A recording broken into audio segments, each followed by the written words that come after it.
సుమ గారి భర్త కాదు, సుమ వదిలేసిన భర్త అనకుండా చూసుకో. రాజీవ్ కనకాలకు కౌంటర్ ఇచ్చిన సుమ. సుమ, రాజీవ్ కనకాల టాలీవుడ్లో రాణిస్తున్న జంటల్లో ఒకరు. నిజానికి రాజీవ్ కనకాల కన్నా సుమకే ఎక్కువ మంది ఫ్యాన్స్ ఉన్నారు. చాలా చోట్ల రాజీవ్ కనకాలను సుమ గారి భర్తగా కూడా చెప్పుకుంటూ ఉంటారు. సుమ తెలుగు ఇండస్ట్రీలోకి రాకముందే రాజీవ్ కనకాల ఫ్యామిలీ టాలీవుడ్లో తనకంటూ గుర్తింపును పొందింది. రాజీవ్ను పెళ్లి చేసుకున్నాక సుమకు కూడా మంచి గుర్తింపు అయితే వచ్చింది. అయితే సుమ సొంతంగా పేరు ప్రతిష్టలతో పాటు విపరీతంగా ఆస్తులను సంపాదించింది. యాంకర్ సుమ అంటే చాలు ఎంతోమందికి విపరీతమైన ఇష్టం. ఆమె షో చేసిందంటే అందులో నవ్వులు పువ్వులు పూయాల్సిందే. సోషల్ మీడియాలోనూ సుమకు ఫాలోయింగ్ ఎక్కువే.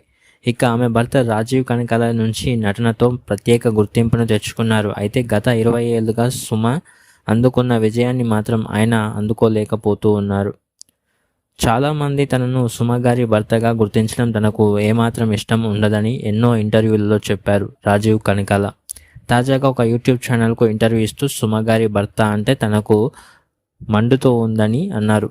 ఆ మధ్యన ఒక షూటింగ్లో ఉన్నప్పుడు ఒక ముసలావిడ వచ్చి పలకరించింది. రాజీవ్ గారు బాగున్నారా అని అడిగింది. నేను బాగున్నానని చెప్పాను. ఈలోపు వెనక నుంచి ఆమె భర్త కూడా వచ్చి ఎవరు అని అడుగుతూ ఉన్నారు. ఆమె రాజీవ్ కనకాల అని చెప్పినా ఆయనకు వినిపించలేదు. దాంతో ఈమె సుమ గారి భర్త అని చెప్పింది. అది వినగానే నాకు విపరీతమైన కోపం వచ్చింది. ఈలోపు అక్కడ రాజా రవీంద్ర కూడా ఉన్నారు. అతనితో నేను ఏడాది ఈ పేరున మార్చుకుంటూ ఉన్నాను, రాజీవ్ కనకాల పిలిపించుకుంటున్నాను అని అన్నారు.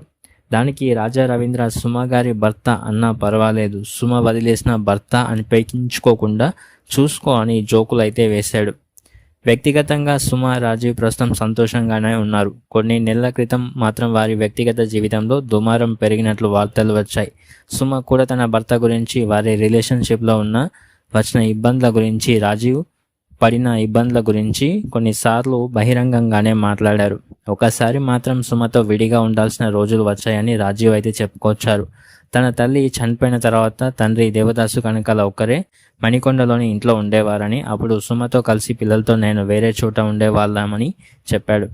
నాన్నకు తోడుగా ఉండేందుకు కొన్నాళ్ళు తాను మణికొండలోనే ఉన్నానని, అప్పుడు సుమ నేను విడిగా ఉండాల్సి వచ్చిందని చెప్పుకొచ్చాడు. కొన్ని రోజులు దూరంగా ఉండడంతో తాము విడిపోయామని కొందరు లేఖలు రాశారని, అంతేకాదు తాము ఎప్పుడు విడాకులు తీసుకోవాలన్న ఆలోచన లేదు అని చెప్పుకుంటూ అయితే వచ్చారు రాజీవ్ కనకాల.